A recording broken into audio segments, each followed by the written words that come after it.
All right, ladies and gentlemen, data impacting quality and value-based healthcare. We have two presenters. We have Amanda Walker and James Downey, who will be tag teaming to each other. Amanda will be first, James will be second, and then when James is finished, James and Amanda will take their seats on the tub chairs, and if anyone's got any questions, please feel free to ask them. Let me tell you quickly about James, then I'll tell you about Amanda. As I said, Amanda will tag team to James. So James, born in Canberra, currently the CEO of the Independent Hospital Pricing Authority, IHPA, which he helped establish. Prior to this, James was the Executive Director, Activity-Based Funding, leading the teams responsible for delivering the classification, costing and pricing functions of the IHPA, as well as the data acquisition activities.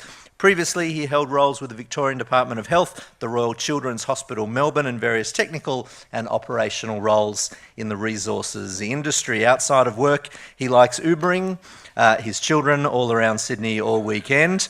And a little known fact about James is that he spent the first 15 years of his working life working as a metallurgical engineer, including 5 years running a nickel smelter in Kalgoorlie, all of which qualified him to work in the hospitals industry.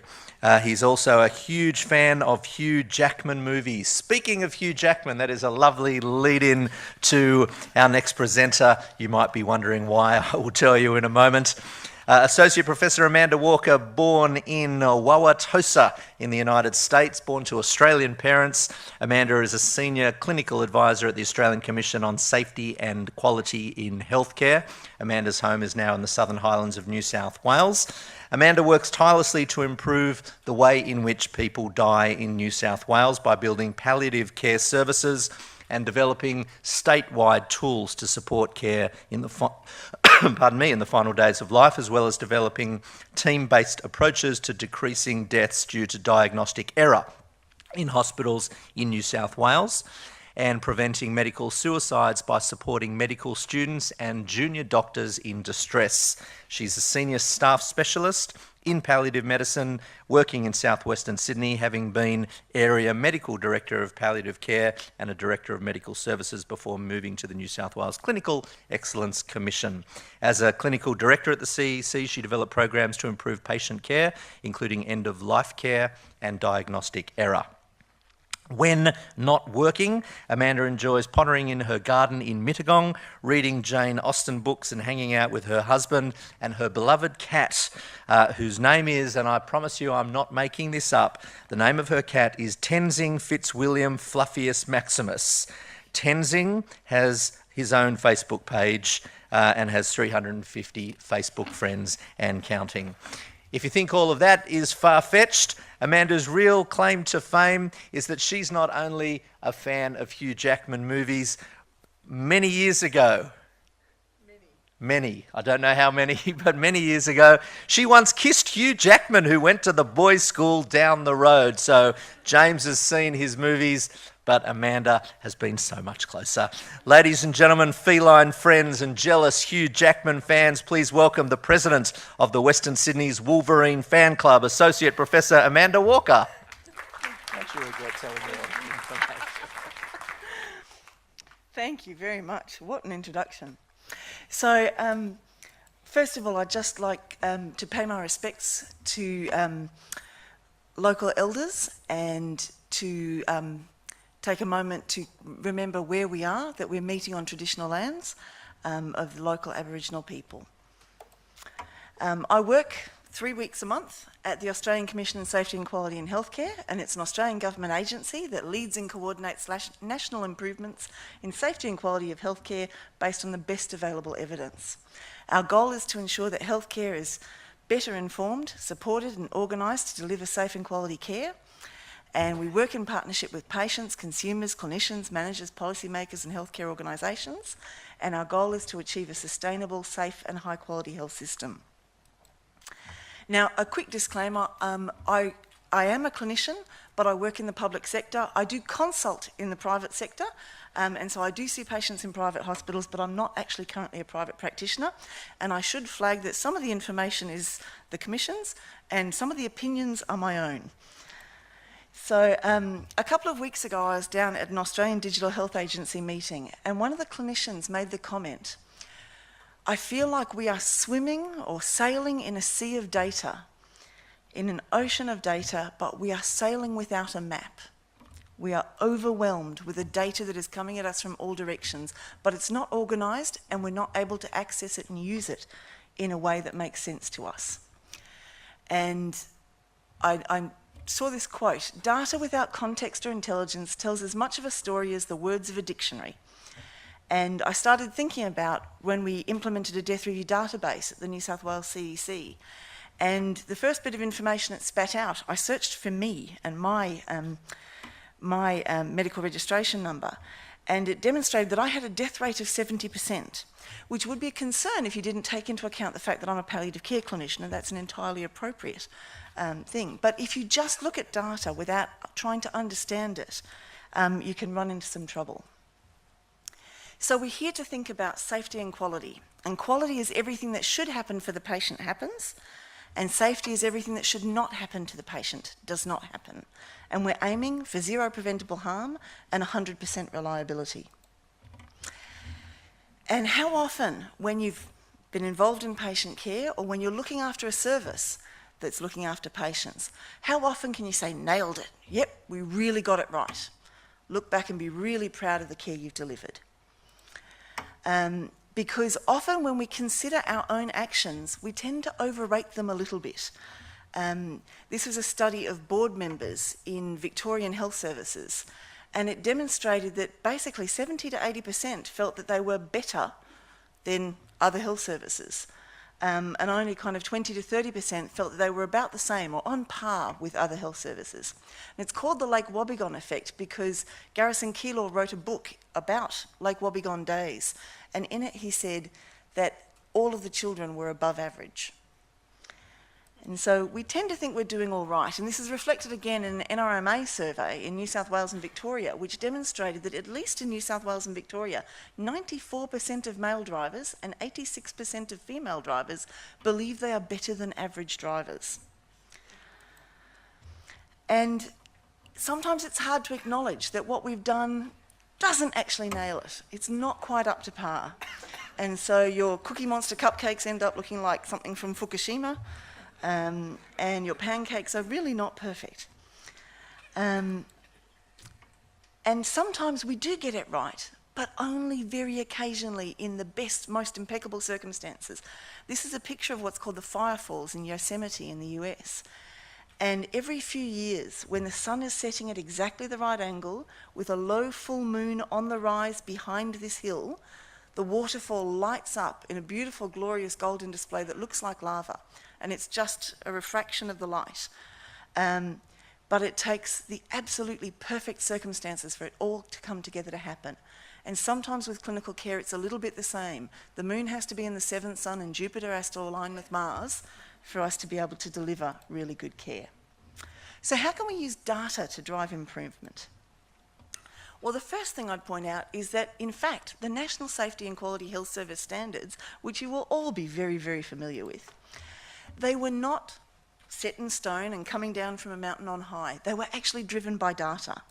And when you look at the 10 standards as they currently stand and the 8 that they will be coming next year in version 2, the first 2 standards are about clinical governance and setting up systems and linking with partnering with patients and consumers. But standards 3 through to 10 are all about the top 8 clinical issues that impact on patients, and they've all been identified through incident monitoring and the collecting and monitoring of data to actually identify what are the problems we need to address and work out how we can address them. And the goal is not to make superficial change, which doesn't actually make a difference. I saw this on Facebook and fell in love. The Abhancer, which clearly gives you at least 6 minutes worth of a six-pack. And the goal is not to actually do something that's only in place for the accreditation, but actually to have things that work in the long term, that actually continue to make a sustained difference for patients. And when we look at some of the outcomes of implementing accreditation across the country, better integration of governance and quality systems, clarifying the roles and responsibilities of boards. But in terms of patients, this is where it gets exciting. a 13.5% reduction in Staph aureus bacteremias, 40% reduction in multi-resistant Staph aureus bacteremias, a 50% reduction in central line-associated bacteremias, 30% reduction in medication errors, reduction in medication errors from 5.2 per 1,000 episodes to 1.7. Prescription errors and medication errors. Then a reduction in the total number of prescriptions in the nursing homes just by implementing a standardised medication chart from 13.3 per resident down to 5.6. In terms of blood and blood products, a $70 million reduction in blood products, in the use of blood products. And then in terms of recognising and responding to clinical deterioration, and this is where the rubber really hits the road, there's been a 38% decrease in cardiac arrests in New South Wales hospitals and a 20% reduction in Victoria. So it's a really significant, very solid impact of where using data to identify issues and then implementing systems to improve can make a big difference. And it should all be about outcomes. It should be about the clinical care that's delivered and that makes a difference to patients. But as a clinician, it's really hard for me to work out what are my outcomes. How do I know? And when you go to look for information, it's a bit like this holiday in Latvia in 1993, where they clearly grasped the concept of tourist information but hadn't fully implemented it. And so when you went to look for the information, there was really not a lot there. And I have to say that our information systems, when you try and drill down to the individual clinician, they're still challenging. And I think it's fair to say that they're at a very limited level of maturity. And so this is the picture that Google Images brings you when you search for pimply teenager. So no offence to the chap involved, it's just the Google image. But I think our systems for actually identifying issues at an individual clinician level are not fully matured. We have a little way to develop yet. And on certain days, we have, some challenges with them. So what are the challenges? I think one of the issues is feedback loops, ensuring that the right person gets the right information that's relevant to their practice. You heard about my beautiful cat, Tenzing Fitzwilliam Fluffius Maximus. Fitzwilliam after Mr. Darcy, Tenzing because he's a Himalayan, and Fluffius Maximus because he is maximally fluffy. This is a chaise lounge purchased in Barrel at the hospice shop for $15. It had a little toy rabbit sitting on it, but it is the perfect piece of furniture, crafted as if it were made for my little cat. He loves sitting on it in the sun. It is the perfect thing, just built for him.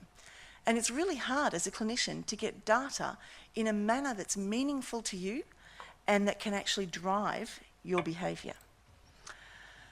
But the Commission is working at this. And in fact, it started using administrative and other data to examine the quality of care and how we actually deliver care. And that allows us to examine patient outcomes. And so there's a series of different things the Commission's been working on. The Atlas of Healthcare Variation, hospital-acquired complications, which you'll hear about shortly, registries, patient-reported outcome measures, college and insurers analysing data at a provider level, and modelling funding to reflect safety via healthcare agreements. So in terms of variation in healthcare use, there are issues with large variations in the way we access healthcare in Australia and clinical practice, and that's been documented by many researchers in many countries. And some of this seems to be unwarranted. It seems to be unrelated to patient need or preference, and it can signal inappropriate care or resource misallocation. And it raises the issue of quality of care, efficiency, equity, and access. So I want to talk about the Australian Atlas of Healthcare Variation. It's the equivalent of the Dartmouth or the NICE Atlas, and it documents healthcare variations with a focus on regional variation, provides suggestions on some of the reasons why we think that variation may exist, and looks at some ways to explore and reduce that variation. And basically it used administrative data from the MBS, the PBS, APC, NMDS, and registry data. Registry data is going into version 2. And so it looked at 36 healthcare interventions under 6 clinical themes: antimicrobial dispensing, diagnostic interventions, surgical interventions, interventions for mental health and psychotropic medicines, opioid dispensing, and interventions for chronic diseases. And so, for example, you have a map of the number of hip fracture admissions to hospital. And you can see the lowest rate is 484 to 517 per 100,000 people aged 65 years and over, up to 729 to 787 per 100,000. So there's significant variation across the country, and you'll notice that it's significantly higher in rural regional areas. It also compared us internationally. So in terms of antimicrobials, per 1,000 people, we administer nearly 1,200 antibiotic prescriptions compared to 642 in Canada, nearly half of ours. In terms of colonoscopies, there is a 30-fold variation depending where you live in Australia. If you live in the eastern suburbs of Sydney, if a gastroenterologist walks down the street, be afraid, because they've probably got their colonoscope and they're probably coming for you with it. So a 30-time variation, that's enormous. In terms of CT scans of the lower back, there's nearly 12-fold variation in some areas. In terms of antipsychotics, in the elderly population, so 65 years and over, there is a 7-fold variation in some areas compared to others. And under 17-year-olds on ADHD medications, antipsychotic medications, there is a 74-fold variation. And in fact, you can see in some of these regions, like this little region in, the little region in mid-Queensland, it was actually one single clinician that was responsible for a 74-fold variation in that region. So the highest rates in the country were due to one individual. In terms of key findings, really high rates of community antimicrobial use. In terms of diagnostic interventions, really large variations in colonoscopies and CT scans. Surgical interventions, knee arthroscopy in people aged 55 and over. The highest rate was 7 times that of the lowest rate area. In terms of hysterectomies and endometrial ablation, if you live in a regional area, chances are, if you have heavy menstrual bleeding, that you'll end up with a hysterectomy. And that has consequences for earlier menopause, even if the ovaries are saved. As opposed to a lady living in the city, they're much more likely to have a Mirena inserted and to not undergo an early menopause. Cataract surgery, the highest rate is 6.5 times that of the lowest. And in terms of opioid dispensing, there's a 10-fold variation around the country. We've mentioned the ADHD medications with a 75-fold variation. And in terms of antidepressants, now I can understand why Iceland would have a really high use of antidepressant use. I was there last year and their winter lasts forever. But we shouldn't be getting seasonal affective disorder with all of our sunlight. And yet we have the highest rate of use in the OECD. And then in terms of interventions for chronic disease, we have really high rates of asthma, but our hospitalisation rates are low. So in fact, we're doing really good things in maintaining our chronic asthmatics out of hospital.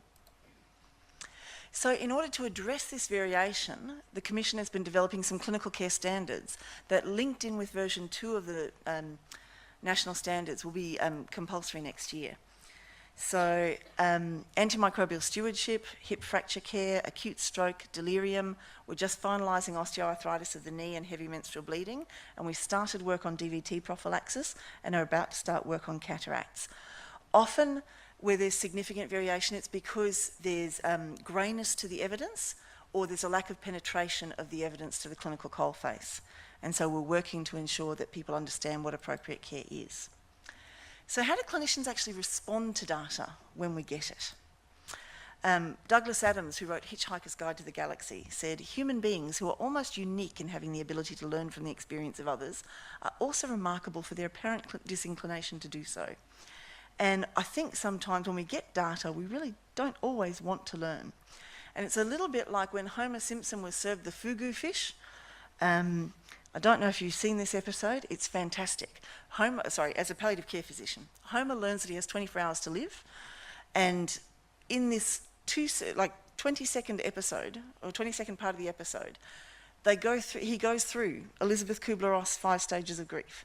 Denial. No way, I'm not going to die. Anger. Why you? And he tries to strangle Dr. Hibbard. Fear. What's after fear? What's after fear? Bargaining. Doc, you got to get me out of this. I'll make it worth your while. And then acceptance. Oh, well, we all got to go sometime. And Dr. Hibbert says, "My Homer, you're making astounding progress." So why do I share this with you? Because my husband has this strong belief. He's a medical oncologist working in the whole of hospital program. And he believes that the way doctors respond to their own performance data is also following Kubler-Ross's stages of grief. So denial. Oh, well, my patients are different. I have a much more complicated base. My patients are different. This doesn't take into account the socioeconomic factors in this region, that kind of thing. Then anger. How dare you come in here and try and tell me what to do with my patients? Bargaining. Oh, well, maybe if you only compared it with peer hospitals. And then depression and fear. Oh, ooh, what if it's actually real? What if actually I am an outlier? And then acceptance. Ooh, okay, I really need to act on this. And I think, I think that's one of the challenges, that when you present people with information that may or may not be palatable, it takes us a while to work through what that actually means to us. And one of the other challenges is that it's easy to kind of write things off and say, oh, harm's inevitable, you can't stop it. Without actually saying the words, you get what I mean, it happens. And yet the health system, it shouldn't be happening as frequently as it is. In terms of, at the moment, we look at small bits of data, we look at the tip of the iceberg, and it would be really good if we could actually tip that iceberg over and look at the bigger chunk of information underneath. And some of that's because when you bring that information to the surface, like that is a thing of incredible beauty, that is a flipped iceberg in Antarctica. Look how gorgeous it is. When we can start to understand what's really happening, then we can start to make changes. Now that doesn't mean that flipping an iceberg won't have some consequences for some people. And to be fair, I need to acknowledge that sometimes we have vested interests. And so this is a picture of the cookie book that my brothers and sisters and I wanted my grandma to get for Christmas one year. And we all said this because Mama loves to cook. It's not because we might get the cookies that she baked from this recipe book. And we need to acknowledge that sometimes in medicine, there are vested interests. My husband uses Bob Dylan quotes all the time, but I prefer ABBA, money, money, money. And as an example, I thought I'd use one that someone shared with me yesterday, Ewan Wallace from Safer Care Victoria, who's a Scottish fellow. He was talking about when he did locums in Stornoway on the Isle of Lewis in the far northwest of Scotland. And he'd go up there for 4 weeks a year to cover the local gynaecologist. And he couldn't understand why all of the women were coming in to have their IUD coils changed. And then it turns out that there is a £100 incentive, like £100 payment, every time you implant or change an IUD coil. And if you write a script for the pill, there's no extra payment. And so rather than having their coils changed every 3 years, all of the patients on the island, all the women were coming in to have their coils changed annually. And Ewan was commenting on how he really felt that the funding incentives completely changed the way this local doctor, this kind of local gynaecologist, was practicing medicine, because there was a strong incentive to do so. And you could argue that at times, us clinicians, we haven't really moved past the pre-conventional stage of Kohlberg's moral development, where we're about avoiding punishment and obtaining rewards. Sometimes I think reputation can be important, and sharing information, if it's going to be shared publicly, that can be enough to drive us to change our behaviours. And I think it's worth acknowledging that there is a certain symbiosis, that clinicians need the private health sector and the private health sector needs clinicians. And working out how you can have some leverage to address things can be tricky. And I had that picture of those bags of blood, because in New South Wales we were looking at data about blood usage, and there was one public hospital that was a complete outlier. It was using 12 times as much blood as any of the other services in the state. And it turns out it was a joint private and public service that were co-located using one pathology laboratory. But more than that, it was the same clinicians working in the public sector and the private sector, but they were behaving completely differently in the private sector to how they behaved when they came in under the public sector. And it was because they felt that they had enough leverage to get away with it. And I think that's really interesting to actually flag that we behave differently in different contexts. And when challenged and held to account over the fact that they were behaving differently in the two different settings, their behaviour changed when confronted with the data. So I'm not going to actually cover this because James is about to cover this, but one of the things the Commission's been involved in is hospital-acquired complications and collecting, so using routinely collected data to actually provide more information for clinicians and to support benchmarking and peer review. But I'm just going to skip through these because James is going to cover that. So the last thing I'll mention is about clinical quality registry data, which can be disease or system specific. In terms of registries, there's epidemiological registries, there's post-marketing surveillance for things like tracking use of medical products and adverse events. But the clinical quality registries track the progress of patients and analyse and feed back into clinical practice and decision making. So it's case mix data for risk adjustment, longitudinal outcomes data, and the treatments given. So a really good example is the Victorian Prostate Cancer Registry. The Commission's been involved in developing a framework for these clinical quality registries.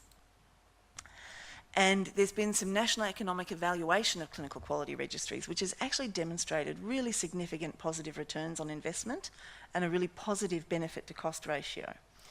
And as an example, you can see we're given data about their average length of stay and about the patients that they were looking at. If you just focus on that first column, the average length of stay in days, this is in the intensive care unit. When units realised that they were outliers and had really extended lengths of stay, from the baseline in 2000, when they had an average length of stay of 4.7 across the country, it's moved down to 3.9, 3.7, down to 3.3. And that's been maintained 2012, 2013. So providing people with information can actually change their behaviour. And in terms of the consequences for Australia, that can be a $45 million bonus every year. And finally, I just want to flag that information from the patient's perspective is going to be a game changer. My husband and I have been married 20 years this October the 18th, and we're going to New York. And we've been booking our trip on the internet and looking at where we'll go and where we'll stay and working out which hotels to stay in and kind of triangulating information between the hotel's website, what they say, what people say on TripAdvisor and all of that kind of thing, and kind of triangulating all the different sources of information to work out what we do. Now, at the moment, it's really hard for patients to walk with their feet because, yes, you can access My Hospitals and get information about a service as a whole. Yes, you can access Rate My Doctor, that kind of thing. But at the moment, it's really hard if you're brought into an emergency department or if you're contemplating having a procedure, to work out who is the best in a peer group, who is the best locally. Is it worth travelling to the city? Is it worth staying regionally? And it's hard to get all of that information. But there will come a time when patients are able to vote with their feet and the market will determine where people go based on the information that they can access about our clinical outcomes and our performance. So the French have a lovely expression. Rather than saying good luck, they have an expression, bonne chance, but they also use the words bon courage. I wish you good courage. My French teacher used to say it before every exam. As you face the deluge of data that's coming your way, and as you work out what's important and what's not important, and as you work out what are the things you want to focus on to improve the quality of care that you deliver to the patients in your hospitals, I wish you good courage. So I'm going to hand over to James. Thank you so much for your attention.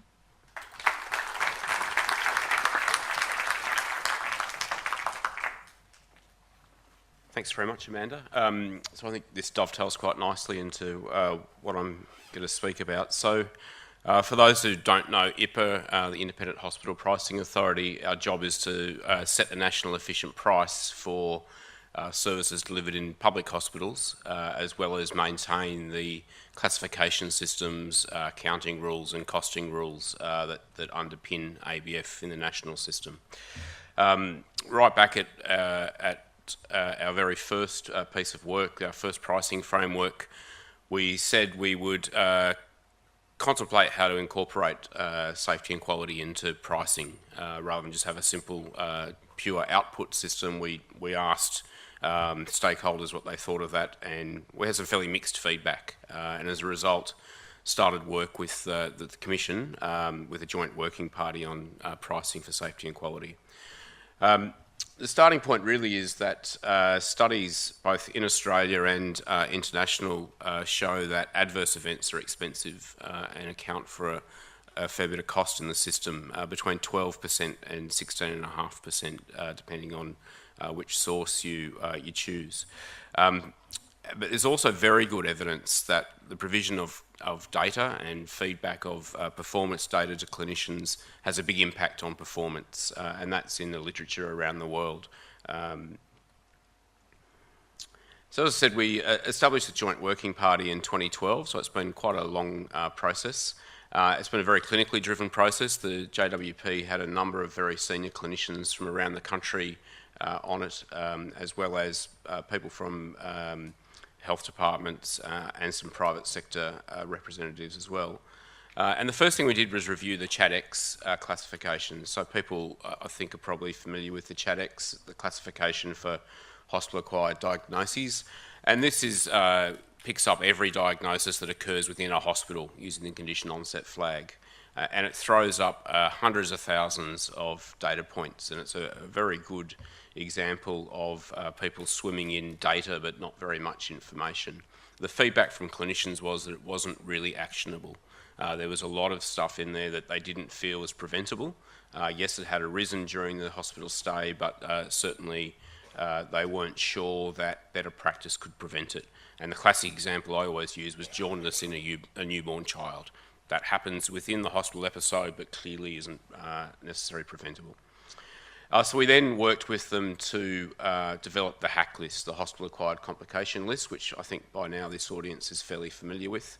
That was a fairly long process. It was very data-driven and really was about getting to a list of hospital-acquired complications that clinicians felt were at least partially preventable, that there was a real impact on patients, and had a real impact on health services in terms of cost. So they were the three pillars of that piece of work.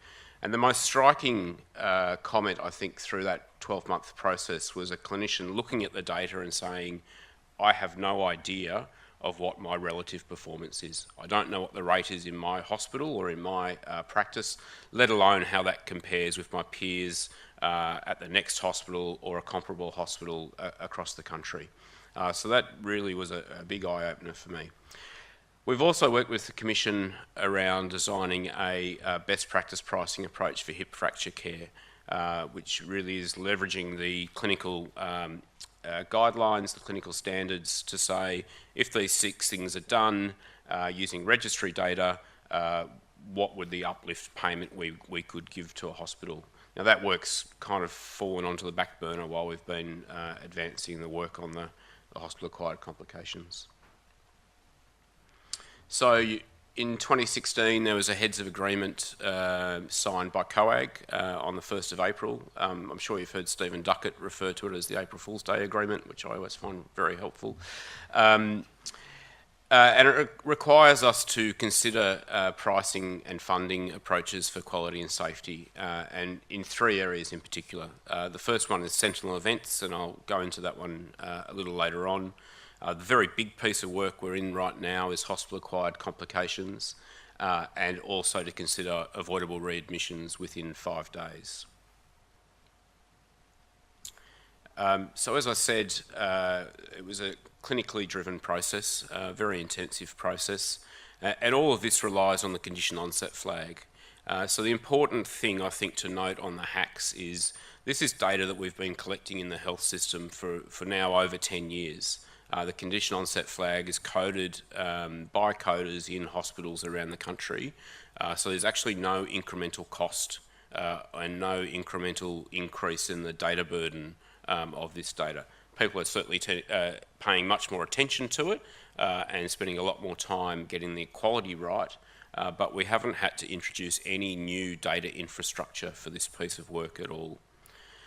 In 2013-14, there were about 110,000 episodes in public hospitals that included at least one hack. And in fact, 20% of episodes include more than one hack. And some patients are unfortunate enough to receive 3 or 4 hacks in their admission. As I said, the conditional flag is absolutely critical to this. It's the thing the whole system pivots off. It's generally reasonably well coded. We've done coding audits in both the public sector and the private sector, where we had people blind recode episodes without knowing what the original diagnosis assignment was. And we found across the board generally very good agreement. There were some conditions that were more difficult, for example, fracture resulting from falls. And this is probably, we think, due to the fact that it requires a number of different codes to identify it in the data. But we're confident that will improve. The 2017-18 year is a shadow year, so it's absolutely critical for public hospitals in that period to get their data right. And we know from experience in the ABF system that using the data drives massive improvement in the data very, very rapidly. So the hack list, and I'm sure you've all seen this, it's had a fair bit of publicity, particularly in the private sector over the last 18 months. But there's 16 conditions, 15 of which are identifiable in the coded data. This is all on the Commission's website, as are the underlying ICD-10 codes and a grouper. So if you want to start running this across your data sets and understanding what your rates of hacks are, you can do that very simply. The only one we can't pick up at the moment is unplanned intensive care admission. That's not in the public hospital data, but there are moves afoot to get that in. This graph shows the rates by hospital type using AIHW peer groups. The first one's unknown, but the second bar is the principal referral hospitals. And you can see they have a rate of about 2.5 episodes per 100 episodes have at least one hack. Out here, the group that's kind of comparable is the small rural hospitals have a comparable rate to the principal referral hospitals, which is very interesting. The yellow line there is hospital-acquired infections. You can see that makes up the lion's share of hospital-acquired complications. When we go into a single peer group, so this is amongst principal referral hospitals, you can still see there's significant variation within that group. And this really is our thesis, that there is significant variation in the rates of hospital-acquired complications around the country, and that feeding this data back to clinicians, combined with a pricing signal that will get people talking about hacks, will make a significant difference to the rate of complications around the country. If we saw this with a very tight distribution and everyone performing about the same, you would question whether this was worthwhile pursuing. But clearly, this graph shows there's significant variation. Even when we do some very crude risk adjustment, so this is risk adjusted for age. So now we're around an average of 1. You can still see there's significant variation. There are people with rates 50% higher than the average, and hospitals with 30 or 40% lower than the average, with some very crude risk adjustment. You can see that age is a significant driver. You can see from around the age of 50, 45 to 50, the rates really do start to accelerate quite dramatically. You see a peak here. These are the birth trauma hacks, and they're the maternity hacks there. So you can see there's a progression with age, which is clearly a very important issue for us to account for. So the bottom line is that risk adjustment's absolutely critical. If we want to do something for funding, and if anyone ever wants to do something on public reporting of this, risk adjustment's absolutely critical. We've also looked at the incremental cost of a hack. Now, you remember that I said 16%, 12 to 16% at the beginning. That's on the full ChatX. We're now down to the hack list, and on average adds around 9% to the cost of an episode. But you can see that varies dramatically as well, depending on the hack. This is just preliminary data. There's still a fair bit of work to do. For example, we need to understand why a fall resulting in fracture or intracranial injury only adds 4.5% to the cost of an episode. So there is a fair bit of work to do there yet. But nonetheless, it shows that, and we've shown this time and time again, that hospital-acquired complications not only impact patients but also cost a great deal of money. So one of the things we're doing is feeding this data back to clinicians, going back to that comment from our clinicians in the Joint Working Party. I don't know my rates, I don't know my relative rates, my relative performance. We had already established a national benchmarking portal for public hospital cost and activity data late last year.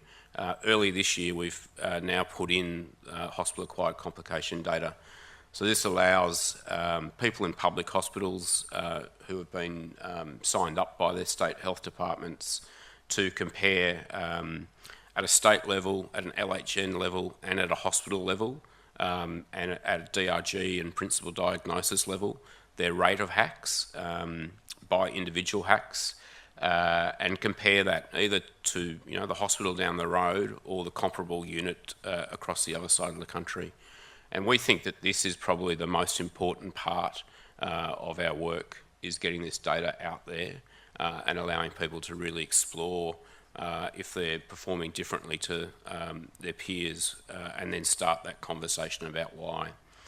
We think that combined with a pricing signal will get both clinicians and managers really crucially together and investigating this.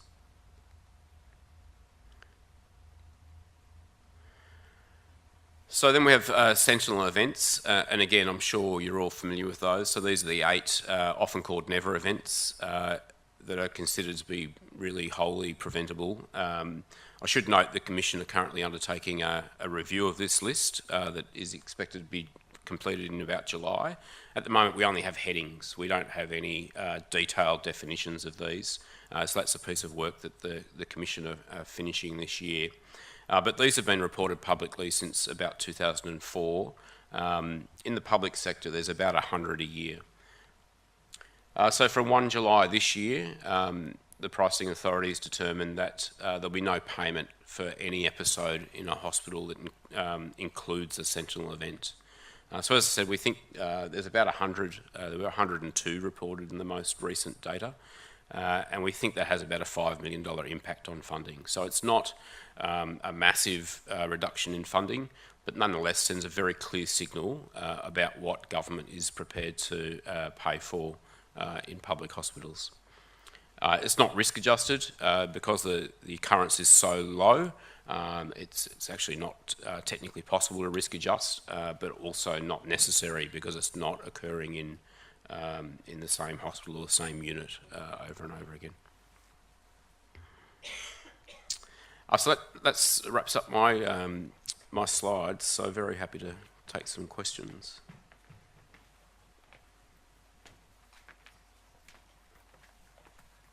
All right, James, thank you very much. Amanda, thank you for your presentation as well. We've got the microphones there, and Ros will take one around. Let's see if we've got a question. Ladies and gentlemen, who would like to kick us off? Oh, there's the awkward silence, but somebody will reveal themselves. Come on, somebody. Nobody wants to ask a question. We're all keen to get Domino's pizza for lunch. Thank you very much. Thank you for being the first. I appreciate that. Thanks. Amanda, you talked about feeding data back to clinicians and how that works. We've talked before about some of the challenges in the private sector because of the organisational structure. Do you have any tips or hints on how that can be overcome? I can't say I have any on behalf of the Commission. I have some kind of personal opinions. I think people are very concerned about reputations. I think people don't want word to get to their referral base that they are not doing as well as some other clinicians, or that better outcomes might be had in another facility and that kind of thing. And look, it's really hard. It's hard because you don't want to drive away your own work, but you need to actually make sure that the work you're doing is of a really good standard. Now, one of the things I love about the hacks is that people will get that information, and you will get that information. And one of the things that came up, for example, looking at data about prostate cancer, was a private hospital provider a private hospital was able to identify that there was a clinician who had a really long length of stay. This is coming out of the prostate cancer registry in Victoria. They had an extended length of stay for all of the 15 patients that they did a prostatectomy on. And so by having discussions with that person and supporting them to improve their practice and to improve their post-op care, they were able to halve the length of stay for patients under his care, and therefore effectively double the income for the facility by providing that information. And so obviously, I suppose it's a gentle conversation and, you know, not threatening and supportive. But I think the biggest thing is why? You know, why is it happening? Why is there a difference? And if people sit down to put their heads together and actually work out, is there a problem? Is there something different? Is there something we're missing? Is there something we can learn from the group who are doing it really well, or even from the other clinician in the hospital who's doing it really well? You know, what is the difference in practice that's leading to this difference in outcomes? So I haven't really got any particular words of fantastic wisdom, but kind of be gentle but firm, if that makes sense. Thank you. Thanks, Amanda. Thanks, Chris. We have a question, Roz, just up a couple of stairs. Thank you. Thanks, Roz. Amanda, just a question on the Atlas, which I haven't read. Yeah. But I just wondered, I've always found it confusing how much would relate to the maldistribution of medical workforce and the fact that people in regional areas just don't get access to doctors. So their intervention rate is going to be less naturally. Absolutely. Yep. And it's compounded by access to theatre time. So, for example, hysterectomies may be partly as a result of access for the gynecologists in regional areas to theatre time that they may struggle to get in the larger facilities. So some of it definitely is a medical workforce thing. In fact, one of the funniest things I heard last week when someone was doing a presentation about the Atlas was a young, keen provider looking to set up in the Sydney region actually pointed to the Blue Mountains on the map, which was a much lower rate of colonoscopies, and said, how many gastroenterologists are in the mountains? And started thinking about whether that would be a good place to set up their private practice on the basis that clearly that was an untapped market. So definitely medical resources make a difference, but there's more than that to it, you know. So you can see in comparable areas where the staffing is similar that there are still different behaviours. And in fact, in antipsychotic prescribing between Victoria and New South Wales, there was a significant difference between the way psychiatrists acted, and it didn't come down to numbers, it actually came down to training and how they're actually trained.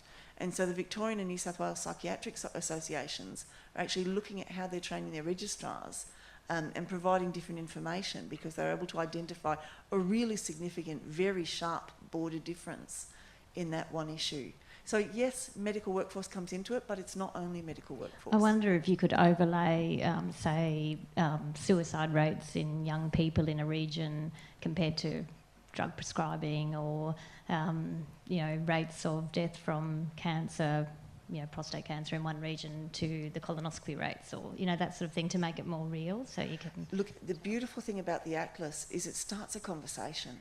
It actually starts people thinking in their different domains and different disciplines and different kinds of services. Why? What's happening here, and what are our challenges, and how could we do this better? So absolutely. And the more information you can provide to explain and understand the differences, you know, the more you can actually do about it. Thank you for that question. There's another question down there on the aisle. Thank you. James, you talked about risk adjustment factors, and you mentioned that what you showed up there, just based on age, is rather crude. Will we ever get to a point where clinicians will agree on what risk adjustment factors make the data more reliable from their minds? Because they will always argue that their patients are different, or they're more obese, or they've got more complications. I've got 30% that are diabetic. How do we ever get to a point where the data can actually be used by clinicians in a reliable way and they feel confident? Yeah, great question, and I actually was expecting another slide in there. I must have taken it out last night. So we're actually working very hard on risk adjustment. That's the job that health ministers set us for this sort of next 3 months. And we are looking at a list of risk factors sort of as long as my leg. For example, the Commission have given us hack by hack different clinical conditions that would impact on someone's likelihood to have a pressure injury, and a different set for falls. We're also working through all the standard administrative variables you'd expect to see. Principal diagnosis, age, comorbidity indexes, CIFA. So we're testing a very, very wide range. We're working very closely with our clinical advisory committee, and they have some fantastic insights. They've actually said to us, that one might be significant, but take it out, because it's actually an outcome of a hack. It's not a driver of a hack. So we think we'll get there. We think we've made a lot of progress since our early work that graph was based on. And I think in the middle of this year, you'll see a public consultation around a final risk adjustment model. You know, I think in the DRG space, we have now fairly good support from clinicians. If you look at version 8 of the DRGs compared to version 4.2, you know, the differentiation of complexity is significantly different. We now see hospitals that before had lower case mix indexes have had a significant jump because it now recognises that not only a much wider range of secondary diagnoses, whereas before it only recognised a subset, but also recognised that the principal diagnosis can make a big difference to complexity, which was a big shortcoming in the old DRG system. So these things are about having the data, about having the computational power, and about having the team is dedicated to it. And that's, of the wins of IPA, that's certainly one of them, that we have a team who've built up a great deal of skill in risk adjustment. So I think we're certainly a lot further down the track than I thought we would be 2 or 3 years ago if you'd asked me that question. And with the previous hat on as a DMS, when people would say, my patients are different, if they're truly different, that will be reflected in the data if they're doing the data correctly. You know, so if they're documenting well in the medical record, if their patients are truly different, it will show. Thanks for that. Danny, thank you for that question. Ros, I'm sorry to have to get you up again. We're right up the back this time. I think people time the questions that will wait until the microphone is right down the front, then we'll go to the back. That's perfect. Hi, Thank you. I'm from Department of Veterans Affairs, and all our data is based on coding, and we're very conscious of quality of coding. And we did an adverse events coding audit 2 years ago, so specifically looking for adverse events and how they coded. And the most interesting part of it, apart from the very high error rates, was that it was completely predictable, the jurisdictional variability in quality. So the Queensland coders coded adverse events totally differently from the Victorian coders. And you could map how things were coded, and it was completely consistent in each state. And I thought that was fascinating. And it wasn't an exhaustive study, obviously, it was indicative. But in terms of standardising quality of coding in our country, what can we do to standardise, especially for adverse events, which is so important? How can we combat that? Because I know our health information managers, they talk to us all the time about how even qualifications for coders are different based on state. Some have to have extensive knowledge, some have to have specific degrees, others, especially if they're brought in as contractors, have to have a very basic knowledge, and the stipulations about who can be a hospital coder is totally different in each jurisdiction. So how can we combat that in terms of standardising coding practices? Yeah, great question. And I've no doubt that 10 years ago, 5 years ago, coding was significantly different. When we look at hack rates in Victoria, people won't be surprised, are higher than other jurisdictions. The cure, if you want, that I always bang on about, for want of a better word, is using the data. I've got no doubt that the coding of admitted patients today is significantly more uniform than it was 5 years ago. And we can prove that, we can see that in the data. Having people using and monitoring hack rates will see convergence of the rates around the country. We also recommended to health ministers that they do more audit of coding. For example, Victoria audit their coding very seriously and have for a number of years, and that they should publish the outcomes of these audit reports. So again, just like we want to have visibility and let clinicians see their hack rates, we need to feed data back to coders about the variation in coding around the country. Specificity, exhaustion of codes, and there are still differences, but it is a lot better than it was even 5 years ago. So I think my cure is always use the data, and the data improves fairly rapidly. Put money on that, and the data improves almost instantaneously. All right, thanks for that. Just want to check if there's a final question, preferably in the front row so that Ros can come all the way down here. Any more questions? Are we all good? All right, I think we're covered in that case. Please, ladies and gentlemen, put your hands together and thank Amanda and James.